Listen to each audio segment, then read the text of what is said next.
My name is Michael, a 30-year-old man. Currently, I work hard every day as a company employee.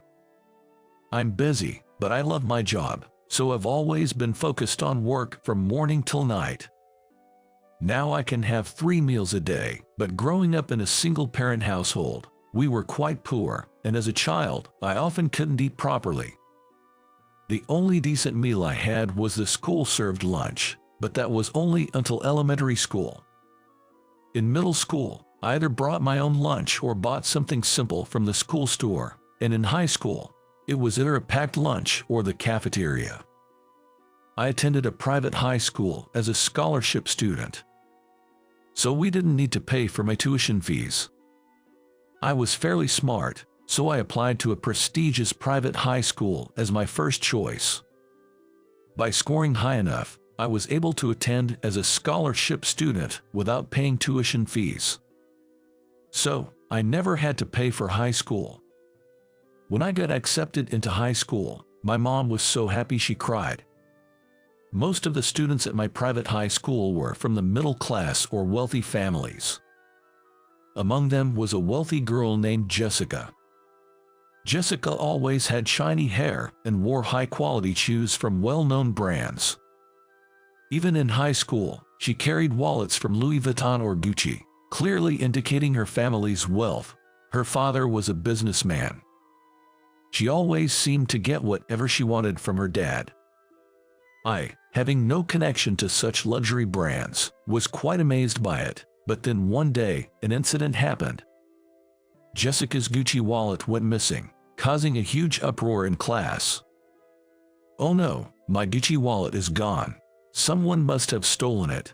"Really? Jessica, do you have any idea who could have taken it?" Maybe. Someone from a certain place might be the thief, I guess." "Could it be him?" "Yes, the one who's here on a scholarship despite being from a single-parent family." "Hey, Michael, stealing isn't cool, man. Where did you put Jessica's Gucci wallet?" "Wait a minute, I don't know anything about it." "Don't lie, you're the only one who would steal it. Just give it back." "But I don't have it." "Don't bother making excuses. It's obvious you have it, Michael. Just return it. It was a gift from my dad and it was expensive. But I really don't have it." Despite my protest, Kent and Jessica started rummaging for my desk and bag. But they found nothing. My desk was overturned, and my textbooks and notebooks were scattered on the floor. My lunchbox also rolled out of my bag when they flipped it. I was upset that the lunch my mom had made was treated that way. Then Kent unwrapped my lunchbox, suggesting I might have hidden the money inside. I tried to stop him, but couldn't match his strength. "No money here either, but look at this lunch. It's like a simple American meal, just plain bread with a pickle, so plain." "Is this what you eat?" "I knew you were always eating your lunch secretly, but it must have been too embarrassing to show, right?" "That's..." Indeed, my lunch was plain. I felt a bit embarrassed about it and didn't want it to be seen, even though I knew my mom made it with love. That's why I always ate it somewhat hidden under my arm. Jessica peeked in and burst out laughing. "Well, our dog eats way better than this, haha. No wonder you're so skinny and scrawny, eating stuff like this." At my house, we eat good meat every day. My healthy figure is made from high-quality protein, and this smooth skin, thanks to fresh fruits. You probably can't afford stuff like expensive mangoes or melons at your place, right? Jessica wasn't overweight but had a healthy figure, and from a poor person's perspective, she seemed to eat well every day. I'm sure her silky hair and smooth skin were also thanks to her quality diet. On the other hand, I had a frugal daily diet, lacking in nutrition, which made me less muscular and slimmer compared to other boys. I hated that and tried working out, but without enough protein intake, I couldn't gain much muscle. In my house, we only had meat on special occasions, so Jessica's daily meaty meals were something to envy. But I didn't envy her character. I didn't want to be like Jessica. She always had Kent and other classmates like Brandon, who was absent that day, fawning over her, acting like a queen. She was called Miss Jessica or Lady Jessica by other girls, placing her at the top of the school social hierarchy. Sure, she was beautiful and had good grades, so maybe she was respected for that. But her personality was truly unbearable. Eventually, it turned out Jessica had shoved her wallet in the back of her locker, proving my innocence. But neither Jessica nor Kent apologized for suspecting me. I thought they should have at least said sorry for treating me like a criminal, but I kept quiet because it was too much trouble. High school passed in a flash. The beautiful and brilliant Jessica went on to a famous private university. I also became a college student. I entered university on a scholarship, so I graduated with a considerable debt. Still, I wanted to study at the university, and my mom wished for it too. My mom had wanted to attend a community college, but her father opposed it, so she couldn't. Back then, some people thought women didn't need education, but my mom wanted to get many qualifications at a community college. She graduated from a general high school and didn't get any certifications like bookkeeping during her time there. She often lamented that if she was going to work right after high school anyway, she should have attended a vocational school. Well, that would have led directly to a job. And there might have been more demand for vocational school graduates than those from a general high school. Because she graduated from a general high school without any specific qualifications, my mom only had part-time jobs after graduating. My parents split up due to my dad's infidelity, and my mom didn't receive any child support. My dad went on to have another family, prioritizing them over us. I vowed never to become a man who makes his wife cry if I ever had a family in the future. To me, my father was no longer worthy of being called dad. With such a past, I'm now working as a company employee after graduation. I have subordinates and lots to do every day, but I'm grateful for a steady salary that ensures I don't struggle with basic needs. In high school, I worked part-time jobs with limited hours and earnings due to regulations on student labor. Being part of my mom's household, no matter how hard I worked, my earnings were capped at just over $10,000 a year. Considering that, being a company employee where effort is directly rewarded with a higher salary seemed perfect. I chose to be a corporate employee over a stable government job because I grew up poor and wanted a job where I could earn substantial incentives. In my company, salespeople receive incentive pay, making our efforts visibly rewarding. Well, time to wrap up for today. I'm totally beat. Having worked overtime for a while, I decided to keep it short that day and head home. When I checked my mailbox at home, I found an invitation to a high school reunion from a classmate. We weren't particularly close, nor did we have a bad relationship, but it turns out we attended the same university. We became acquaintances enough to exchange Christmas cards since he mentioned getting married right after graduation. So, he obviously knew my address. I had sent wedding gifts, housewarming gifts, and baby shower gifts, and he had reciprocated. Well, he's not a bad guy. It was just a sort of camaraderie among classmates. I wasn't keen on attending the reunion, but there was someone I was curious about. I had always had a crush on a high school classmate, Sophie. Even though I was poor and disliked by many, Sophie never looked down on me. In late June, during the early summer, I fell on my way home from high school. Sophie, who happened to be on the same route, stopped by a convenience store and bought me a sports drink. "Here, drink this. You've looked pale for a while now. Could you be suffering from heat stroke?" Heat stroke. It's only June, but it's been really hot this year, and we had gym class today, right? Maybe you're not getting enough fluids, and you need some salt too. Yeah, I drank water, but I might have forgotten about the salt. When you drink water, it's important to take in salt too. That's why sports drinks are best for heat stroke. Ideally, you should have oral rehydration solution, but the pharmacy is too far. Oh, I see. Licking salt or eating pickles is good too. Pickles contain citric acid, which helps with fatigue recovery. I eat one pickled plum every day. You know a lot. Did someone teach you? It's wisdom from my grandma. Well, she was a nurse, so she knows a lot. I see. Thanks for the drink. I'll pay you back next time. At $1.40, right? No, don't worry about it. I bought it because I wanted to. Don't mind it. But when you get home, cool down the places with big veins, like your neck, underarms, or the groin area. Okay, got it. Thanks for the advice. At that moment, I found myself really liking Sophie. She was an unassuming presence in the class, wore glasses, and had a quiet demeanor. She spent her breaks reading books, so I think she was a literature girl. I remember catching a glimpse of her reading a challenging book before. It was a book by Michel Foucault, but it was so complex that I was totally lost. But Sophie read them with enthusiasm and seemed to enjoy it. I heard she went on to study literature in college, but I haven't seen her since. I hoped, perhaps, she was still single. On the day of the reunion, I was suddenly called in by a client, so I had to go there after work. I wanted to change into casual clothes if I had more time, but I was still in my suit. Seeing this, Jessica started to belittle me. You, in a suit, are you actually working?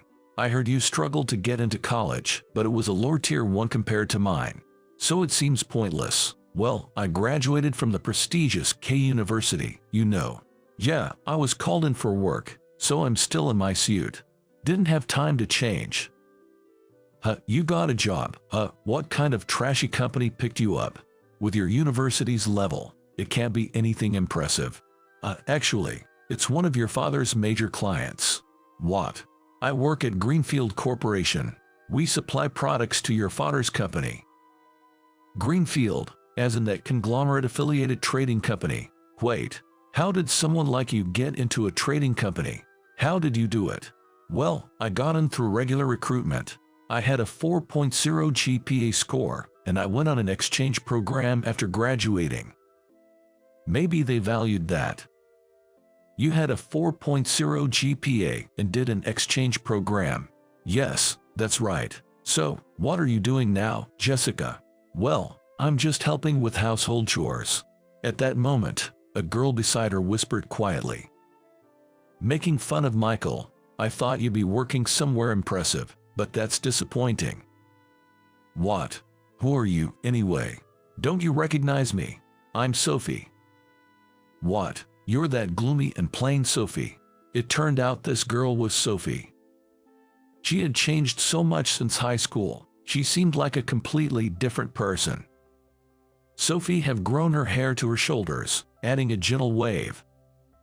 Her makeup emphasized her already beautiful features, transforming her into a stunning woman. Even in high school, I admired her sharp, beautiful eyes visible behind her glasses.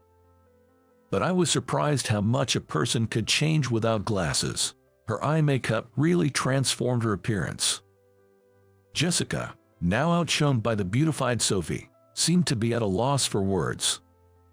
It's such a waste for someone who graduated from a prestigious university to not even help with their father's business. Well, it's none of my business, and I don't care anyway.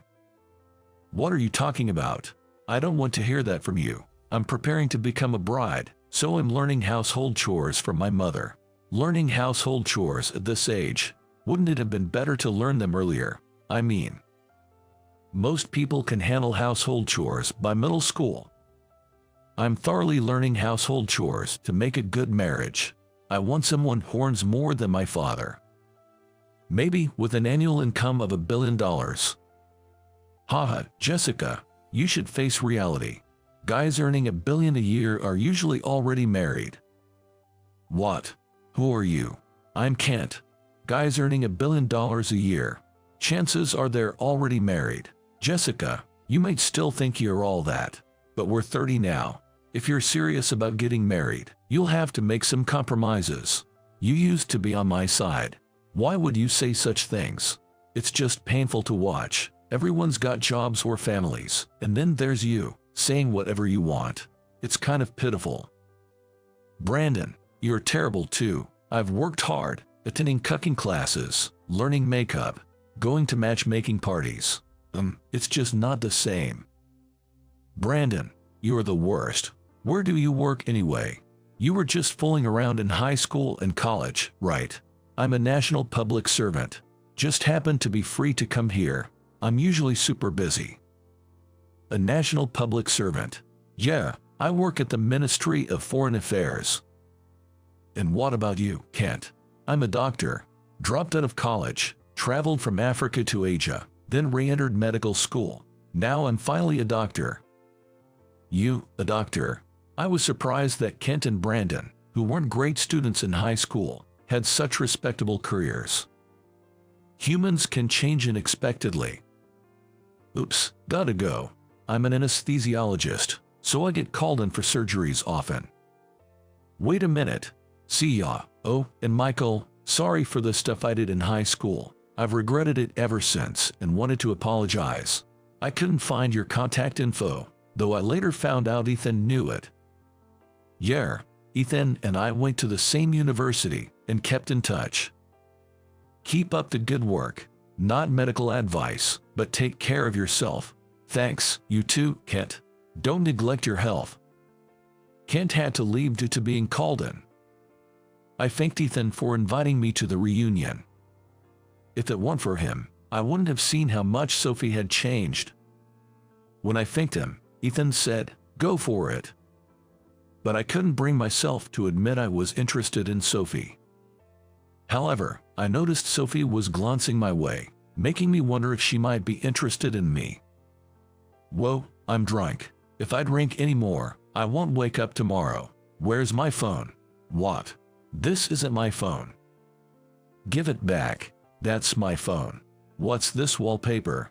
Jessica and some unknown guy doing something creepy. No, don't look. Brandon, quite drunk, had mistakenly grabbed Jessica's phone. The wallpaper was a terrible photo of Jessica and an unknown, chubby man in a compromising position. Seeing it made me regret everything. It was enough to lose one's appetite. Sophie's face turned pale. You certainly have an interesting hobby. Stop it. Please, act like you didn't see it. I know that man. He's a teacher at my school. What? Yeah, I'm a high school teacher. That's Mr. Thompson, another teacher. It's strange how connections work, isn't it? Wait, you're not going to tell Mr. Thompson about this, right? Maybe I should spill the beans to Mrs. Megan Thompson, who's also a teacher. No, please don't. Sophie had become a high school teacher. She was always quite studious and serious, so it seemed fitting for her. And this man was her colleague at the school. Some teachers get into the profession for the wrong reasons, including inappropriate behavior towards students. At my private high school, where the rules were strict, there were quite a few affairs among the teachers. Teachers are often thought of as saintly figures, but the reality might be different. Just like any other group of people, there are serious and dedicated ones, but there are also those who are not. Jessica screamed and snatched back her phone. If you apologize to Michael, I won't mention this to anyone. What do you say? All right, I understand. Then apologize for what you said earlier. Michael, I'm sorry for belittling you and for talking behind your back in high school. Please forgive me, I'm begging you. All right, I get it. It's okay now. Then I'm leaving. I'll leave the money here. With that, Jessica hurriedly left. A drunk Brandon was a bit annoying, but it was different from high school. He no longer ridiculed me, just a bit of a nuisance. Suddenly, Brandon received a call from his boss, apparently needing to return to work immediately. I used to think public servants had it easy, but those in career positions like Brandon are different. Having passed the National Civil Service exams, Brandon must have studied hard. Unfortunately, I've been drinking, but I need to return to work. Might not get home until the middle of tomorrow night. That's tough. Aren't you going to break down? My blood pressure's already rising. I really need to watch my health. Haha. Don't say scary things like that. Be careful. I'm heading out too. I used to fool around with Kent in high school, but looking back, it was too much. You, though, you're amazing. From a poor family to college, studying abroad, and now a trading company, right? Haha, you're still better in languages, Brandon. Well, I'm in the Ministry of Foreign Affairs, so I can manage Chinese, but my specialty is Japanese. My Chinese isn't that great. Don't be modest. Getting into the Ministry of Foreign Affairs isn't easy. Take care, Brandon. Later, Brandon sobered up quickly after the call. Busy people always need to be ready to respond at any time.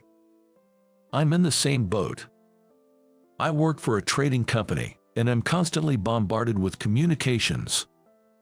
I deal with overseas businesses, so my work phone gets emails non-stop from morning till late at night. There's a time difference, but the other side doesn't really consider that, and urgent messages are often marked with ASAP. ASAP stands for as soon as possible, meaning I need to reply or respond as quickly as I can. So, whenever I see ASAP, I reply, no matter how tired or exhausted I am. In exchange, I receive a decent salary, so I have to do my job properly. After the reunion, Sophie and I walked towards the same train station. But then it started to drizzle, so we decided to take shelter from the rain. The station was a bit far, and we were at a convenience store. The drizzle turned into a downpour, and waiting it out seemed less practical than buying an umbrella. If it keeps up like this, buying an umbrella might be quicker than waiting for it to stop. True, we don't know when it'll let up. It was cloudy today, but I didn't expect it to rain this much. Let me go buy an umbrella. Should I get one for myself too? Oh no, it looks like there's only one left. Someone else must have bought the others. Oh, then you use it, Michael. I can wait until the rain stops.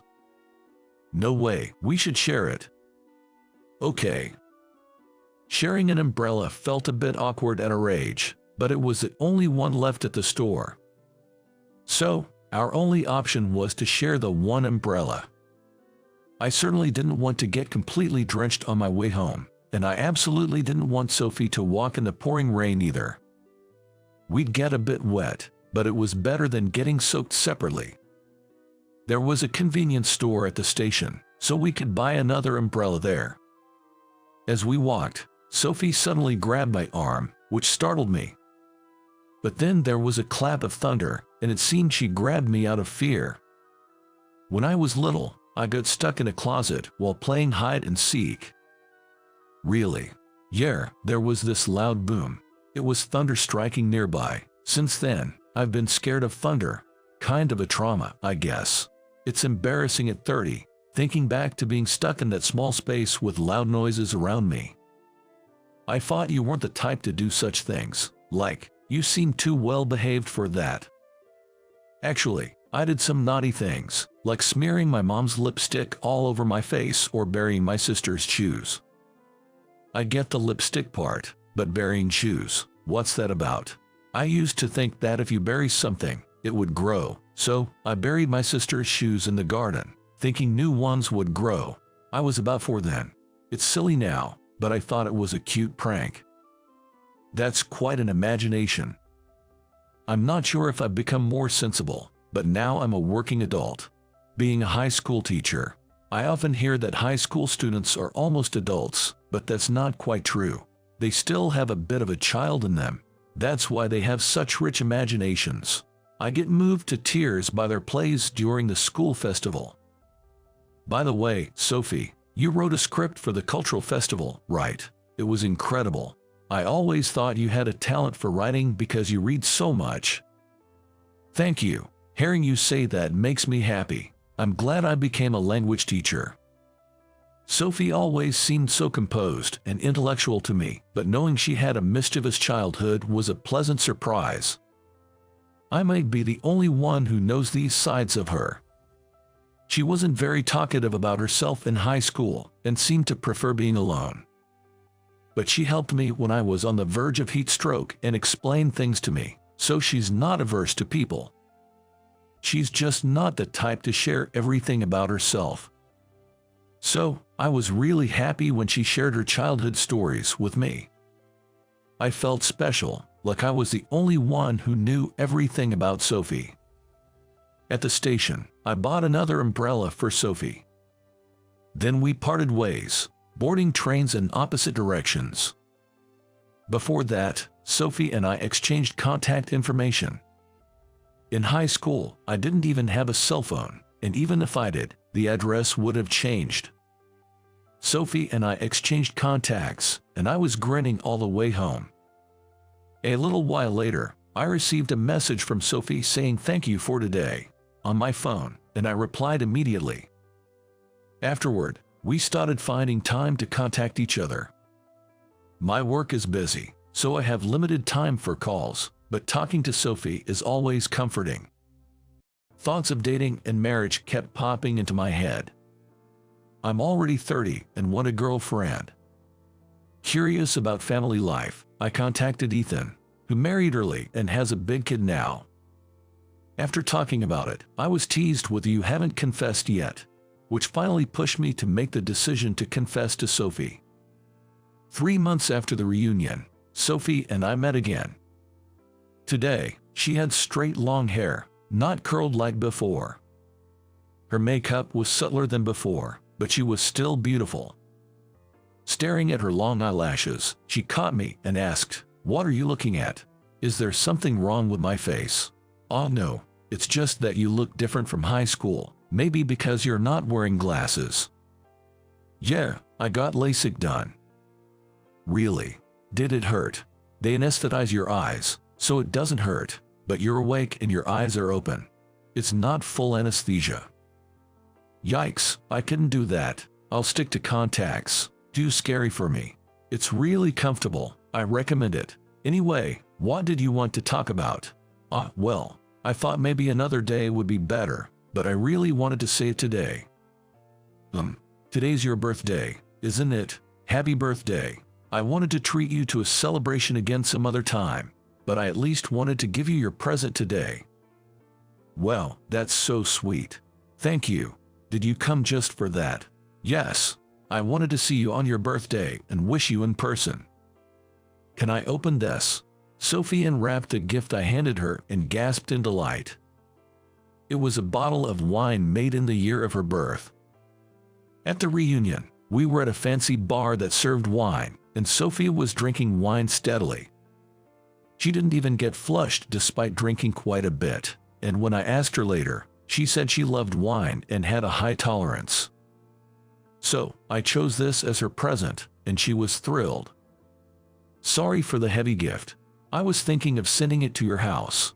"No, thank you. I'm so happy. I just bought some nice cheese recently." "Hey Sophie, I have a favor to ask." "What is it?" "What I really wanted to say is, would you consider dating me with marriage in mind? Are you? I'm hoping we can start a serious relationship. I have deep feelings for you, Sophie." "Michael, thank you. I'd also like to date seriously and think about the future." "Really? That's wonderful. So, we're officially a couple now." "Yes, we are. Nice to meet you again, in a way." And that's how we officially became a couple. After a year of dating, we happily got married. Brandon and Kent, who used to hassle me but had since reformed, attended the wedding. Ethan, who was also at the same university, came too, and I was really happy. Now, I'm looking forward to building a new family with Sophie.